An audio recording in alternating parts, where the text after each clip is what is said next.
My name is Taylor. I'm originally from Portland, Oregon.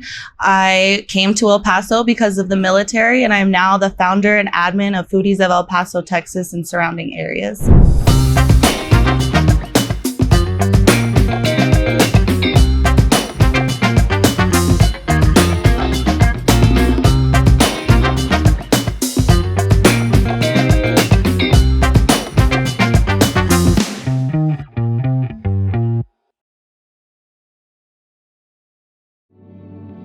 When I arrived to El Paso, I had a traumatic event after arriving that changed my path in life from makeup to food. I wanted to find comfort in what the El Paso food scene had to offer, so I made a food group to have locals and military alike come together to explore the El Paso food scene. There's a lot that people don't know that are lifelong El Pasoans, and a lot of people arriving from Fort Bliss every single day that don't know where they just landed and all that this city has to offer. So I made a place for everybody to have an outlet to ask for what they're craving, what they're missing, a place for them to come together and support local, find places on the weekend to go out, events. Anything food related that can bring people together is the point of my group. I want them to get out and explore and try new things and see how diverse the El Paso food scene is. I originally started Foodies of El Paso, Texas and surrounding areas because I had nowhere to find live reviews for something I was interested in. I felt that there was a need for somewhere that you could ask right then and there what you needed for dinner and where to find it, and to get live responses from local people who could tell you and suggest where to go. It was a lot of fun in the beginning because it caught on so quick. So I originally created the group in February of 2017, and by 2018 we were already up over 10,000 members. But now, 5 years later, we are at 38,800. We are so close to 40,000. That's like my biggest goal right now. But it has been a steady flow, and my favorite thing about it is when one person joins and finds use of it and goes and adds everybody on their friends list and thinks that they need to be a part of it. That's one of my favorite parts. I see somebody who sees something in the group that wants to share it. It's totally word of mouth. I have questions when people join, like, what's your favorite food? How did you hear about the group? And if you own a business. And when they say, where did you find about it? People will tell me their bartender told them, their server told them, their coworker told them, their sergeant told them. So it's all word of mouth that gets it out. And I love to hear that, like, a restaurant told like a customer, or a customer told a restaurant about it, because restaurants will join and be like, oh, I heard like this is the place to like tell people about my food. It's become the place to tell people about their food. People are excited to showcase what they're offering, you know? As soon as they have a new concept or something new, they want to showcase it there and see who's excited. And I completely see that businesses eat up what consumers are interested in. So when they see somebody searching for something, 2 weeks later, you'll see it in the group and they have it now because they see that that's a hot commodity right now. Birria blew up in my group. Birria is like the most searched for thing in my group. Hot chocolate bombs came out in like 2018, and those were like the most popular item to find in my group. There's been a lot of like popular staple things for my group that like make it what it is. So with steady growth, Facebook reached out in my email for a campaign that they were doing for community awards to showcase the communities on Facebook and what they do and like how we are engaged in all that we've done. And when they sent the email, there was a deadline of sending in a video to tell about your group. And that was the first phase of the award process, was making it to the next phase. So I had until a Thursday at like 12 o'clock at midnight was the deadline for it. I had the email. I thought it was the coolest thing. I read all through it of like what it was gonna be about. And I put it off until 11 o'clock the night before deadline. So I took my phone at 11 o'clock at night, no makeup, went in my bathroom against my door and just started talking about the group. I had everything that I could tell that was important, was a beautiful story. I just recorded it. I didn't go back through it. I had no makeup on. I just sent it. I felt like that was enough for them to hear, and if we were gonna get to the next phase, we were. And a week, I didn't hear anything. And I thought that like I phased out, I didn't do anything. And they reached out like at 7 o'clock at night, I got an email and they were like, you made it to the next phase. And I was like, oh my gosh. So the next phase was recording more, like telling more about the group and like the questions that they asked, like certain things that would get us to the next phase on the thing. So when we sent in the second part, we were told a week later that it made it to the next phase. And the next phase was the voting, which was worldwide with 7 categories with 3 to 4 groups, Facebook groups in each. We were one of 3 for the local categories, and this was a worldwide thing, and there was millions of votes out. Taylor's group helps support local restaurants and food banks. Pamela's group promotes mental and physical health through nature. And Stevie's group fights the stigmas around Asian-owned stores and restaurants. Let's take a closer look at the nominees for local group. Hi, my name is Taylor. I'm the admin for the Facebook group Foodies of El Paso, TX, and surrounding areas. This group is all about food, friendship, support, and deliciousness. I felt if we wanted to win this, we were gonna have to do some serious campaigning. So I marketed as much as I could. And when I thought of how I can really bring some locals into this that could push, I could think of nobody but Aaron Sanchez. He is a El Pasoan chef.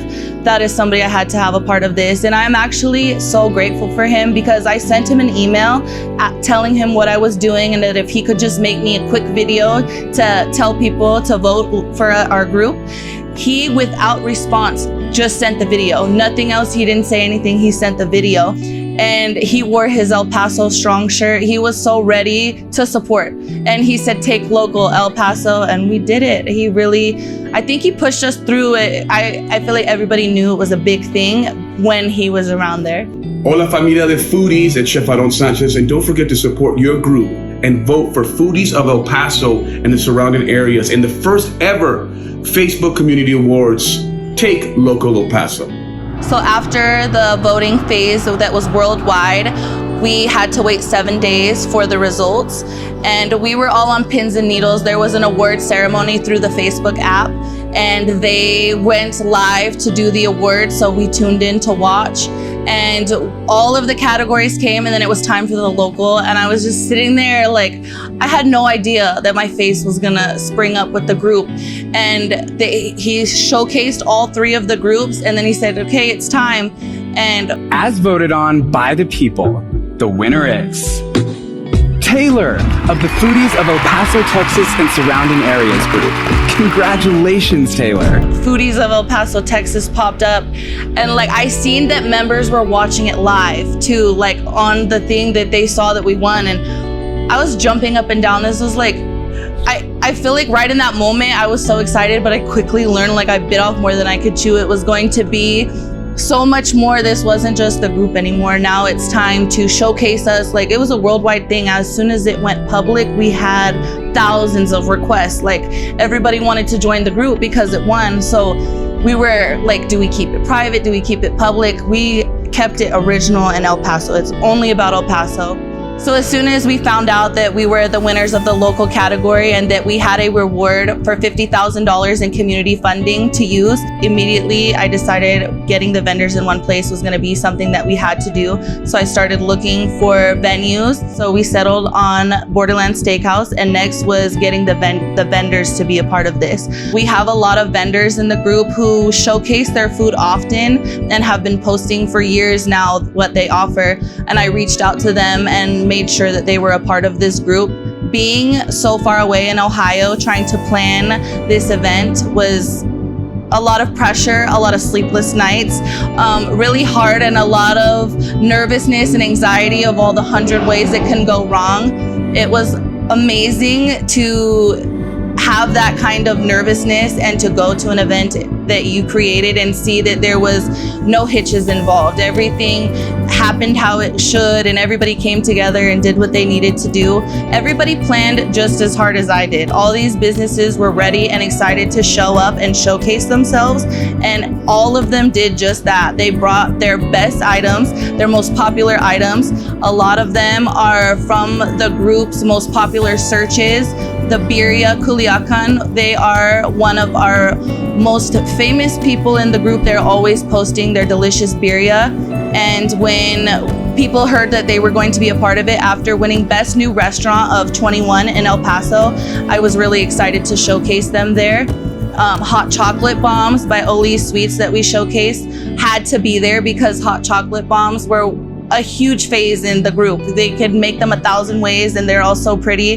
That was just something that had to be there. Meech's Hot Chicken came to the group and started showcasing her hot chicken, and she was a home-based business and quickly blew up because her chicken is so delicious, and she now has a food truck, and she is like one of the most popular chicken places in El Paso, and I'm super proud of her for that and so proud to have her in my group. Blue Collar Shaved Ice has been in our group for a long time, and they just moved into Sunland Park Mall. So I thought it would be a good thing to have them come showcase themselves so we can bring more traffic to Sunland Park Mall because they really need it.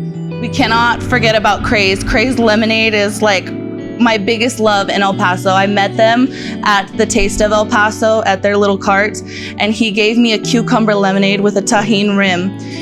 I had 1 cup of this and I went back and asked for more, and he was so nice, he gave me another cup. I went back there 10 more times. I drank a gallon of that lemonade that night. And ever since that night, me and the owner have been like this. He's been such a huge supporter of everything that I've tried to do. He's loved to be showcased whenever we can. He always is coming out with new flavors, so I'm always quick to tell them to go support them. Having him there, as soon as I arrived, they came running to me with their newest flavor and was like, you have to try it. And it was like I never left because they just know if I see them, bring me a straw and a bucket. And that is how I'm gonna do some Craze. We had over 22 vendors at this event. We had 12 heats and 12 sweets. We had decorated cookies with the Texas shape with the El Paso star printed onto it. We got to have cookie designers showcase their handwork, and they brought beautiful cookies that were an absolute show to the show. Everybody loved the cookies. It was really fun to see. Everybody brought their best item. The macarons were gorgeous. The gorditas de nata were a super unique thing that not everybody knows about, a gordita de nata, and they had the sauces, and everybody was super excited to come to her and try her things. We had chocolate covered strawberries and cake pops. Issa Savage came with her challah bread and her rugalash. It was really fun to see all these vendors in my group who are always showcasing what they offer live and in person and get to try what they have. Honeybee Sweets and Treats is so good with decorating cookies. She was so quick to send me a mock-up of what she could do for us. She made gold cookies that said Foodies with a Texas star in the color of our event, and she just killed it. And then we have Delights by Alivia. She made her famous cookies that are printed with an edible printer, and she printed the El Paso star on the Texas shape. It was the prettiest cookie I have ever seen. But showcasing handwork on cookies is probably my most favorite part of being an admin to the group. There are so many talented cookie creators in the Foodies of El Paso, Texas. Haiti brought absolutely delicious macarons. She had key lime curd macarons. She had horchata and strawberries and cream and pistachio, and she made them so pretty. And one of the last vendors on the sweet side that I added was Luna's Sugar High. She had parfaits with crackers and key lime, but she's famous for her bubble waffles that are this really beautiful setup. And I had watched her just starting out with taking pictures in front of a pool with these beautiful waffles, and now she has a truck and all these themes, Sailor Moon is her theme. So she's really popular with her decorated desserts. It was really important to me to bring Dia de los Pescados to the event. They have fish tacos and shrimp Alfredo fries that they are famous for. They were a big hit in the group as soon as they joined. They are from California, and when they first came to El Paso, they just hit it off in the group. Everybody, when they would market their fish tacos, would go to support them and then post how amazing the tacos were. So I had to have Dia de los Pescados there. Chef Clayton Berry was so fast to message me and want to be a part of this. He was really excited to showcase what he offers. He made a spicy cherry jubilee and like a chicken in a cream sauce, and it was amazing. I added last minute a tamale guy to the event because somebody made a post of him in our group that he had a good masa to meat ratio, and that is hard to find these days in a good tamale. So I reached out to him and asked if he could make 16 dozen tamales on the fly, and he said he could do it in his sleep. And he came, and he was probably one of the biggest hits at the event with his tamales. I was also really excited to bring Grizzly's smoked meats to there. They had a hatch green chili jalapeno popper with bacon wrapped and smoked. And that literally, when she told me that's what she could bring to offer, I was like, that's gonna be there. Our DJ for the event was suggested by a close friend of mine here who promised that he would be a hit to the event. And I trust my friend because he's like one of my first foodies to join the group. And I think that Balter did an absolutely amazing job keeping everybody entertained. He made me feel so comfortable on the mic to get in front of people and hand out the charitable donations. It was so fun to have so many familiar faces come to the event. I've had longtime foodies who have been so active in the group show up and come. My top contributor for my group, who is the #1 top contributor, he's posting all day, every day, delicious recipes. He is the most active foodie I have. I begged him to come. I wanted him to feel special. I made sure that I got him some merch. I gave him a little prize just because he is always active in my group. It was really fun to meet him and see so many people that I've known for so long now through the group. One of the most important things about this event was how we could give back to the community in more ways than one. We gave $5,000 in monetary donations to 4 food-related charities: El Pasoans Fighting Hunger Food Bank, No Food Loss, Veterans Nonprofit, and the Child Crisis Center of El Paso. Accomplishing so much in this group makes me excited for what's next. Hearing people say they want an event like that annually, it makes me want to do my best to get back to El Paso. I feel like we're just beginning as a group. You find people with the same interests as you. It's so easy to come together over food. Food does bring people together, and I think that that is why it went off so well. And this is such a great platform to do so much with in El Paso.